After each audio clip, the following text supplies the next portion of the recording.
Bonjour tout le monde. Aujourd'hui, on va parler sur le fonctionnement d'un Cisco Switch. Je vais vous montrer comment le Cisco Switch apprend comment le switch prend les adresses des machines. Par exemple, les MAC adresses, comment le switch prend les MAC adresses des computers, des ordinateurs. Excusez-moi le terme en anglais. Maintenant, qu'est-ce qu'on va faire? On va aller sur Cisco Packet Tracer et je vais vous montrer comment le switch ça fonctionne. Par exemple, quand vous avez un switch qui vient que vous venez de connecter sur un réseau, comment ça fonctionne avec les autres machines et puis comment le switch fait la communication entre les machines et tout ça là. Je vais vous expliquer clairement parce qu'il y a beaucoup d'étudiants, surtout les nouveaux étudiants qui viennent d'apprendre le réseau Cisco. Ils ont des difficultés à comprendre le fonctionnement d'un Cisco Switch. Mais si vous suivez cette vidéo-là, je vais vous montrer clairement comment le switch ça fonctionne. Parce que n'oubliez pas que le switch se trouve au niveau de la couche 2 du modèle OSI. Cela veut dire que dans le modèle OSI, la couche 2 est destinée au switch. Le switch fonctionne à ce niveau. Et puis, au niveau de la couche 2 du modèle OSI, on a les MAC adresses qui sont à ce niveau. Donc, il faut mettre ça en tête. Donc, le switch, lui, il ne s'intéresse pas aux adresses IP. Les adresses IP, ça, c'est au niveau du routeur. Le routeur, c'est le routeur qui, en quelque sorte, décide de la navigation des adresses IP. Mais pour le switch, lui, le switch, il contrôle le fonctionnement des adresses, des MAC adresses. Cela veut dire les adresses physiques. Donc, il faut mettre ça en tête. Qu'est-ce que je vais faire maintenant? Je vais aller sur Cisco Packet Tracer et je vais essayer de vous montrer comment le switch ça fonctionne. Vous voyez ici, on a Cisco Packet Tracer. J'ai déjà fait le schéma ici. J'ai un switch ici au milieu qui est connecté avec 4 machines, 4 ordinateurs avec un serveur ici. Donc ça fait 5 machines au total avec un switch. Maintenant, ce que je vais vous dire en premier lieu, le switch, quand ça s'allume ici, s'allume au début, il y a ce qu'on appelle MAC adresse, la table des adresses, la table de MAC adresse. On appelle ça en anglais MAC address table. Et puis cette table de MAC adresse, c'est vide quand le switch, par exemple, quand vous venez d'allumer le switch et puis il n'y a pas encore de communication entre le switch et les machines, la table de MAC adresse est vide. Et puis pour vérifier ça, comment on va faire? Je vais prendre ce scanner-là. Ça, c'est ce qu'on appelle en anglais un scanner. C'est pour nous montrer, par exemple, ce qui est sur la table de MAC adresse. Vous voyez, on a deux tables. Ça, c'est la table pour le protocole ARP. Par exemple, c'est Address Resolution Protocol en anglais. Ça, c'est la table de MAC adresse. Par exemple, si on clique ici, je vais amener ici, là. Vous voyez, ça, c'est la table de MAC adresse. On voit que c'est vide actuellement. La raison pour laquelle c'est vide, il n'y a pas de communication entre le switch et les machines. C'est la raison pour laquelle cette table-là est vide. Mais tout à l'heure, là, je vais essayer de créer une communication entre les machines. Quand je vais fermer ça. Je vais essayer de créer une communication entre les machines ici. qu'est-ce que je vais faire? J'ai un serveur ici, là. Je vais configurer ce serveur pour, en tant que DHCP serveur. Comme ça, lui, ce serveur va donner les adresses IP à ces machines. Donc, les machines là, ils vont contacter le serveur pour recevoir leur adresse IP.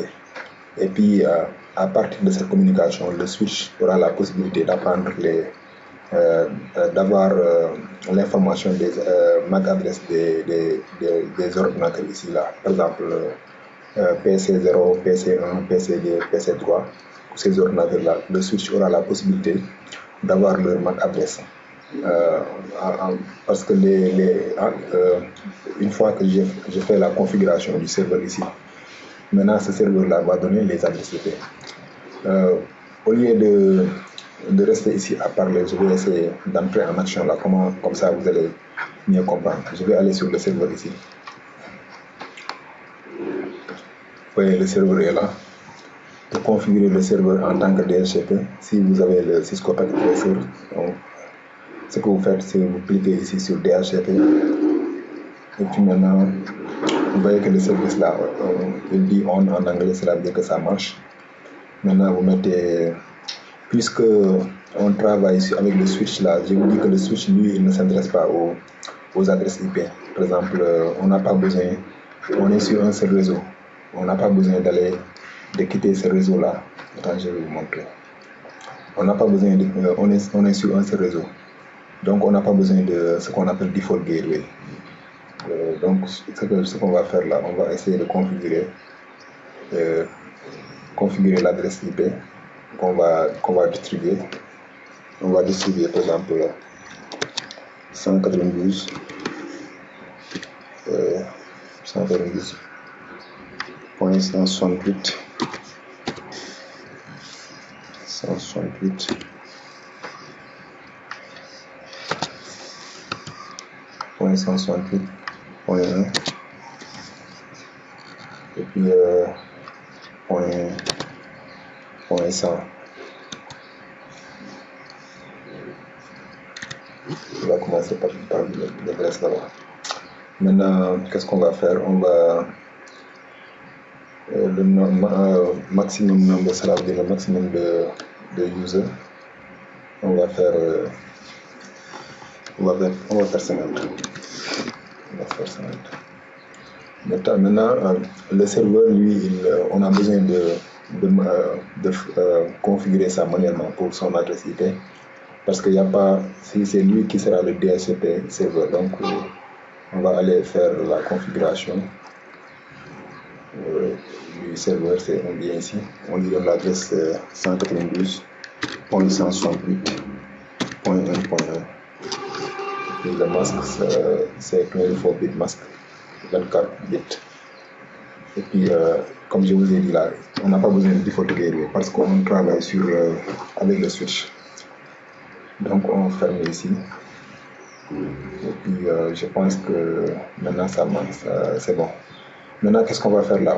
On va essayer d'aller avec PC0. On va dire à PC0 d'aller d'aller contacter le serveur ici pour recevoir une adresse IP. Avant de faire ça, là, je vais aller sur simulation, comme ça on va voir le paquet, comment ça va circuler sur le réseau. Comme ça, vous allez avoir mieux une idée de ça, de ce qui se passe. Je vais edit filter.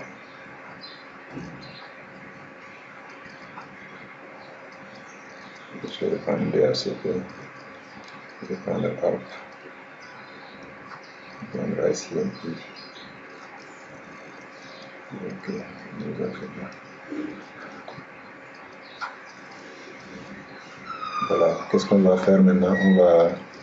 On va aller sur PC0 et puis on va lui demander d'aller recevoir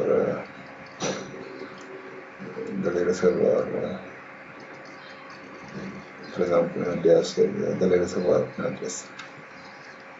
Voilà, maintenant qu'est-ce qu'on va faire? On va fermer ce truc. Maintenant, vous voyez le paquet là, ça quitte PC0 pour aller recevoir, pour aller contacter le serveur ici. Vous allez voir comment le paquet ça va circuler. Puisque le paquet là, l'ordinateur là, PC0, il n'a pas encore d'adresse IP, ça sera un broadcast. Broadcast, cela veut dire que le paquet là, ça va aller sur tous les éléments ici là, tous les machines qui sont ici là, sauf le PC0, ils vont recevoir le paquet.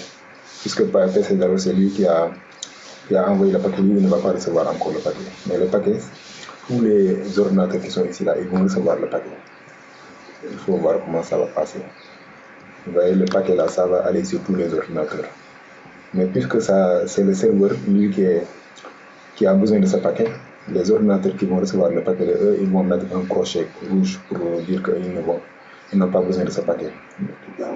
En quelque sorte, ils vont seulement jeter le paquet à la poubelle, quoi, pour mieux comprendre ça. Maintenant, quand on retourne le paquet, ça retourne, et puis ça vient sur le DHCP serveur. Le DHCP serveur a reçu le paquet, maintenant il retourne le paquet, vous voyez, il retourne le paquet, mais ce paquet aussi, ça sera broadcast, puisque il n'y a pas d'adresse IP, mais le seul ordinateur qui va recevoir le paquet, c'est le Michel là, parce que c'est lui qui a demandé à avoir l'adresse IP.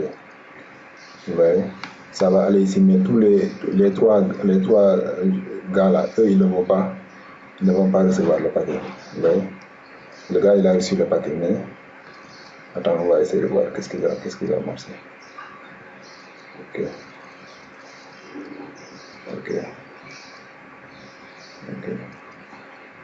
Maintenant, le gars a reçu le paquet.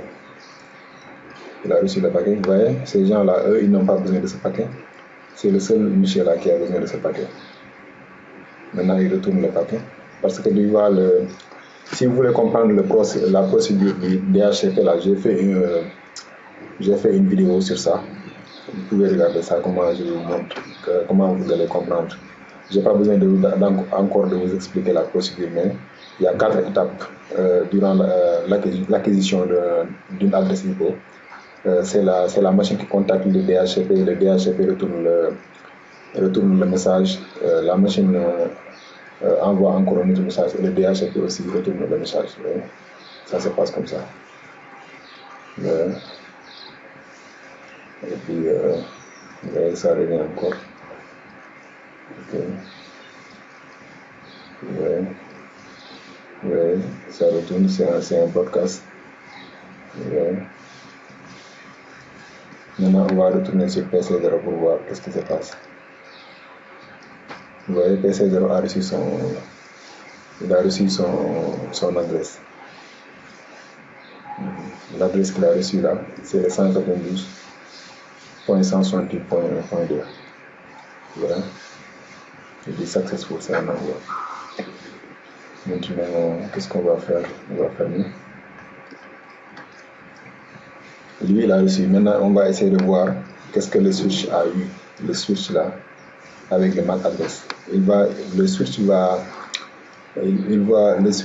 recevoir, en quelque sorte, le switch va connaître le MAC adresse de PC0 en même temps de serveur 0 parce qu'eux, ils ont fait la communication. C'est pourquoi il a connu le MAC adresse. On va aller sur le switch. On va aller sur le MAC table. Et puis, vous voyez ce que je vous disais là. À ce niveau-là, vous voyez. À ce niveau, ça c'est si on voit, par exemple, ça c'est le MAC adresse de PC0, parce que PC0 est connecté sur face internet 0/1, 0/1. Ça c'est le MAC adresse du serveur. Lui, il est connecté sur face internet 0/5. 0/5, cela veut dire 0/5. Vous voyez, maintenant le switch, il connaît le MAC adresse des deux gars. Les autres là, le switch ne connaît pas le MAC adresse. La raison pour laquelle le switch ne connaît pas, parce qu'eux, ils n'ont pas encore initié il n'y a pas une communication qui est venue entre ces machines. Il n'y a pas de communication entre les trois autres machines. On va essayer maintenant de créer une communication entre les autres machines pour essayer de voir comment le switch. Et puis, il faut comprendre comment la table de MAC adresse ça fonctionne. En premier lieu, on a ce qu'on appelle VLAN. On va parler de ça dans les vidéos qui vont venir ultérieurement. Ça, c'est le MAC adresse.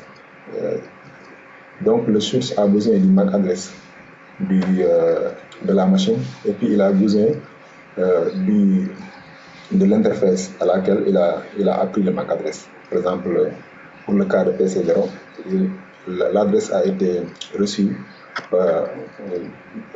sur cette interface. Cette interface sur l'interface face Internet 0/1. De même que pour ça là, ça a été reçu sur face Internet 0/5. Donc je pense que vous avez compris comment le switch il apprend. Et puis je vais vous expliquer clairement qu'est-ce qui s'est passé lorsque PC0 est en train de communiquer avec le serveur 0 là. Lorsque PC0 envoie je vais essayer de créer une communication entre PC1 et le serveur 0. Et puis je vais ouvrir le paquet et puis je vais vous montrer ce qui s'est passé quoi. On va aller sur PC1 et puis comme on a fait pour le PC0, on va demander à cette machine d'aller contacter le DHCP serveur pour recevoir une adresse IP. Maintenant, il est en train de contacter le DHCP serveur. On va essayer de voir. On va aller. Vous voyez le paquet s'acquitte. On va essayer d'ouvrir le paquet pour voir qu'est-ce qui se passe. Vous voyez le paquet quand c'est ouvert là. On a pour le paquet, ça c'est le modèle QoESI. Vous voyez l'adresse, ça c'est l'adresse, le MAC adresse de. Attends. Le MAC adresse, vous voyez, ça c'est le MAC adresse de PC1. Vous voyez, c'est 0 0 E 0 A 3 26 89 1A. Vous voyez, c'est là ici, 0 0 1 E 0 A 3 26 89 1A. Vous voyez, ça c'est le MAC adresse. Ça c'est la source de MAC adresse. Maintenant, la destination, puisque la destination est inconnue, c'est pourquoi l'ordinateur a pris. Ça, c'est ce qu'on appelle broadcast MAC address en anglais. Si à chaque fois que la machine ne connaît pas la destination de MAC address, maintenant il prend cette adresse-là. Et puis cette adresse-là, quand le switch recevra le paquet et il voit l'adresse-là, ils savent que ce paquet est un broadcast. Et puis le broadcast, ça signifie que le paquet là sera envoyé à toutes les machines qui sont sur le réseau. Il faut comprendre ça. Maintenant, vous voyez, et puis puisque la machine n'a pas d'adresse IP, il prend comme source adresse IP là 00. Et puis pour destination IP, il met aussi c'est broadcast. Il met 255, 255, 255. Vous voyez? Et puis ça c'est le port à laquelle l'application ça fonctionne. Par exemple, pour le serveur, ça fonctionne sur le port 68 et le port 67. Pour mieux comprendre ces définitions et ces notions-là, il faut aller voir la vidéo à laquelle j'ai expliqué le modèle QoESI pour mieux comprendre. Ça, c'est la couche 7 du modèle QoESI. Et puis, en quelque sorte, c'est l'application de DHCP qui est à ce niveau ici, sur la couche supérieure, couche numéro 7. Donc, en quelque sorte, grosso modo, c'est ça que vous devez comprendre. Maintenant, on va laisser le paquet aller ici, sur le switch. Vous voyez, quand le paquet ça vient, le switch, lui, il ne connaît pas là où le paquet doit aller. Parce qu'il n'a pas, non seulement il ne connaît pas la destination, mais qu'est-ce qu'il va faire là? Puisqu'il a reçu le MAC adresse de ce PC1 là, il sait que maintenant PC1, son MAC adresse c'est ça. Son MAC adresse, c'est ça.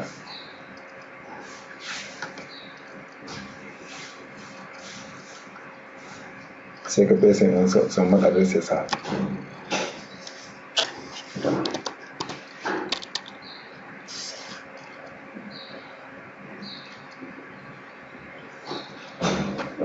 Attends, on va aller voir PC1. PC1, son MAC adresse, c'est ça. 89 R. Copie. Voilà, PC1, son MAC adresse, c'est ça. Vous voyez ça en haut là, on peut ignorer ça. Taper 2 fois. Vous voyez PC1, son MAC adresse, c'est ça. Vous voyez. On va essayer d'aller maintenant voir le switch pour voir s'il a pris le MAC adresse de PC1. On va aller sur MAC table et puis vous voyez, quand je vous donne ça. Vous voyez maintenant il a appris le MAC adresse, c'est là. C'est le MAC adresse de PC1. Je pense que vous avez compris ce que je veux vous expliquer en quelque sorte.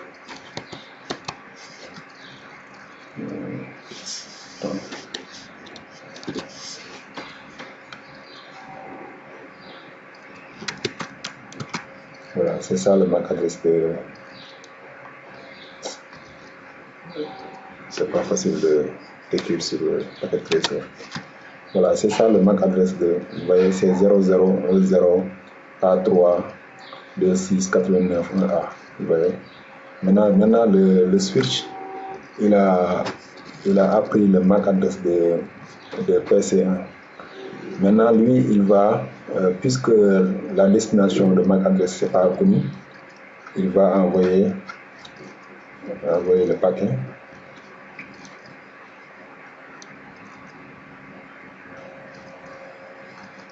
On va essayer de refaire ça encore. Voilà, vous voyez, même la procédure est partie. Et il est parti recevoir l'adresse IP, il a reçu cette adresse.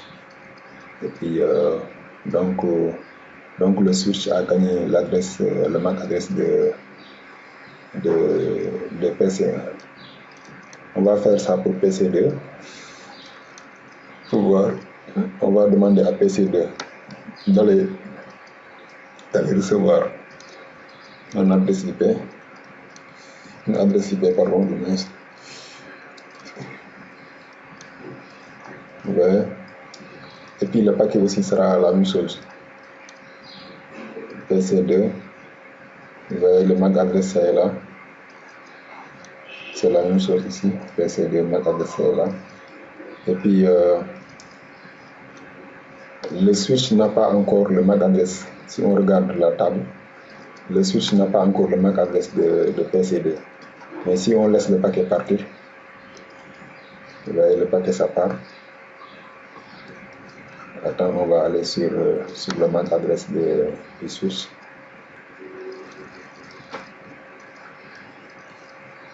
Vous voyez maintenant il a reçu le MAC adresse de PC2, c'est là. 00D0 BC00 A4 22 22. Vous voyez 00D0 BC0 A4 22. Vous voyez. Maintenant il a appris le MAC adresse.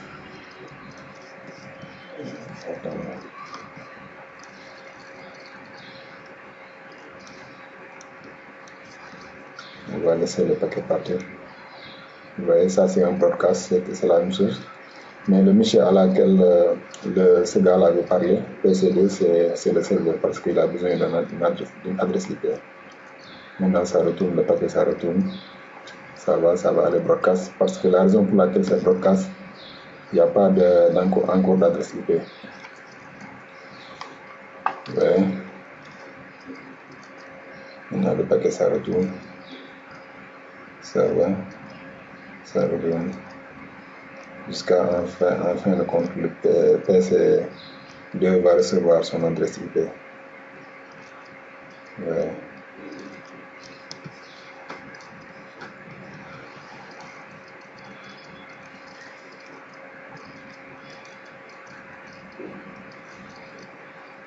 Le PC2 a reçu son adresse IP. Je pense que vous avez compris ce que je vais expliquer. Maintenant, on va faire la même chose pour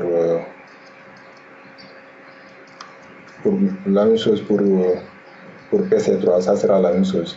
Le serveur, le switch n'a pas encore l'adresse, le MAC adresse. Une fois que PC3 communique avec le switch va ajouter le MAC adresse. Donc, le concept que je vais expliquer ici, là, pour la manière dont le switch il apprend les MAC adresses des machines, c'est que quand le switch est connecté comme ça, là, par exemple, s'il n'a pas les MAC adresses de ces machines-là, la première machine qui va communiquer avec une des machines ici, il va envoyer un paquet avec la source de son MAC adresse, et puis la destination MAC adresse sera FF, par exemple. Quand je vais écrire ici, destination MAC adresse sera FFF.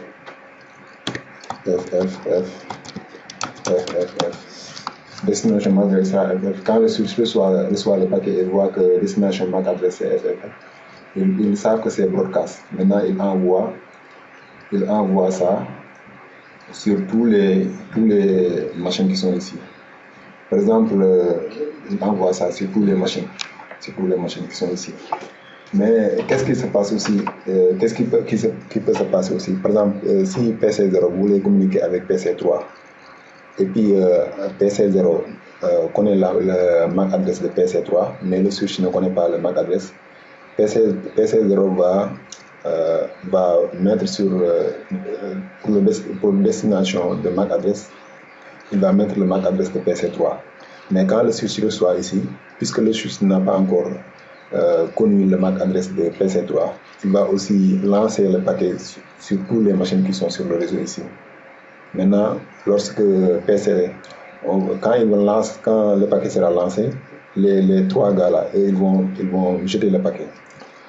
PC3 va recevoir le paquet, et quand il répond au paquet, en ce moment-là, le switch aura une connaissance du MAC adresse de PC3. Comme ça, il va ajouter le MAC adresse de PC3 sur la table de MAC adresse. Je pense que vous avez donc une notion de ce que le switch fait pour apprendre les MAC adresses. Pour résumer en dernier moment, quand le switch ne connaît pas le MAC adresse, lui, ce qu'il regarde en premier lieu là, c'est la source. Quand il ne connaît pas la source, quand la machine communique avec une autre machine, et puis le paquet vient, il regarde en premier lieu la source de MAC adresse. Quand la source de MAC adresse n'est pas sur la table, le switch ajoute ça sur la table. Maintenant, il regarde sur la destination MAC adresse. S'il connaît la destination MAC adresse, si c'est sur la table, il envoie le paquet directement à la machine correspondante. Si le switch ne connaît pas la machine correspondante, il envoie le paquet sur toutes les machines. Maintenant, la machine qui va répondre, et puis cette machine-là, quand elle va répondre avec son MAC adresse. Et puis cette MAC adresse, quand elle répond avec un autre paquet, ça sera une source MAC adresse. Donc, en quelque sorte, je peux vous dire que le switch, à chaque moment, il regarde sur la source de MAC adresse. Et puis, il ajoute ça sur le... Et puis, c'est comme ça, de petit à petit, que le switch arrive à connaître le MAC adresse de toutes les machines qui sont sur le réseau. Donc, c'est grosso modo la manière dont un Cisco switch fonctionne dans un réseau. Donc, je vais essayer de clôturer la séance. Et puis, je pense que vous avez bien compris la manière dont un Cisco switch fonctionne. Et puis, je pense que c'est une très importante concept à comprendre pour les gens seulement pour les étudiants qui sont en train de travailler sur, par exemple, de prendre les cours de CCNA. Ils ont intérêt à comprendre cette notion parce que c'est une notion très fondamentale en matière de réseau, spécialement sur Cisco Réseau. Donc, je vous remercie d'avoir regardé cette vidéo et je vous dis à la prochaine. Merci beaucoup.